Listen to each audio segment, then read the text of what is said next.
बिस्मिल्लाह अस्सलाम वालेकुम दोस्तों।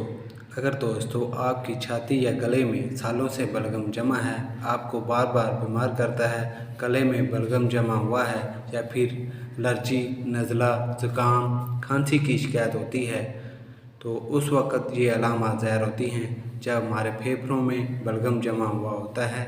इस इन्फेक्शन को जड़ से ख़त्म करने के लिए हम बहुत ही असरदार नुस्खा लेकर आए हैं, तो आइए जान लेते हैं। ये रेमेडी बनाना बहुत ही आसान है। एक ही बार बनाकर आप हफ्ते में इस मसले को ठीक कर सकते हैं। इसको बनाने के लिए आपने सबसे पहले ले लेना है बी लीव्स यानी तेज़ पत्ता। अक्सर आपने देखा हुआ है इसका इस्तेमाल मुख्तलिफ डिशेज़ में या फिर सब्ज़ी बनाने में किया जाता है। कितना पुराना भी बलगम जमा हुआ है, 2 या 3 बार के इस्तेमाल से ही आपको वाज़ेह फ़र्क नज़र आएगा। आपको बहुत ज़्यादा सुकून और राहत मिलेगी। जो आप बार बार बीमार होते हैं, इससे भी पूरी तरह निजात हासिल कर सकते हैं। आपने 5 से 6 पत्ते ले लेने हैं और इसे छोटे छोटे टुकड़ों में तोड़ लें। ये रेमेडी हम एक ही बार में हफ्ते के लिए बना रहे हैं। आप इसे एक दिन के लिए भी बना सकते हैं।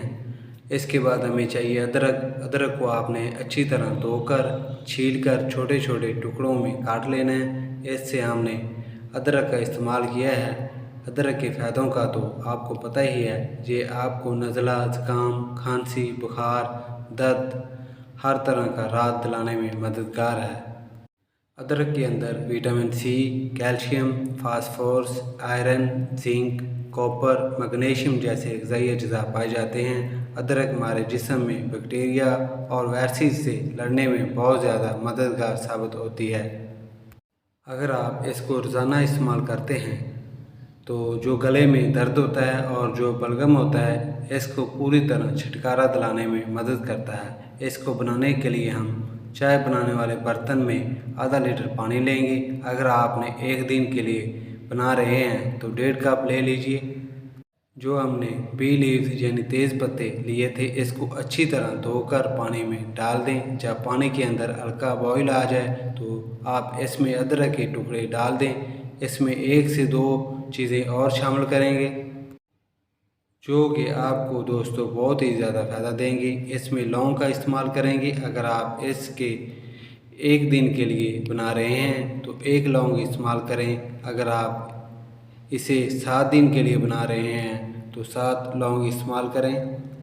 इसको बनाने के लिए आपने सेम टू सेम तरीका इस्तेमाल करना है, इसलिए आप गौर से तरीका समझ लें। इसको आपने 7 से 10 मिनट तक पकाना है। जब ये सारी चीज़ें पेंदे में बैठ जाएं, इसको ठंडा होने के लिए छोड़ दें। इसके बाद इसको किसी जार में छान लें। जो लोग शुगर के मरीज़ नहीं हैं वो इसमें हस्बे ज़रूरत शहद भी इस्तेमाल कर सकते हैं। जो बड़े हैं वो 3 से 4 चम्मच ले सकते हैं डेली, और जो बच्चे हैं वो 1 से 1.5 चम्मच ले सकते हैं। कोशिश करें कि नीम गर्म ही इस्तेमाल करें। जितना भी जमा हुआ बलगम होगा बाहर निकल जाएगा और आपको राहत मिलेगी। जी हाँ दोस्तों, अगर ये वीडियो आपको पसंद आया है तो लाइक शेयर कीजिए। मज़ीद ऐसी वीडियोज़ के लिए सब्सक्राइब करके बेल आइकन ऑल सेलेक्ट कर लीजिए। अल्लाह हाफिज़।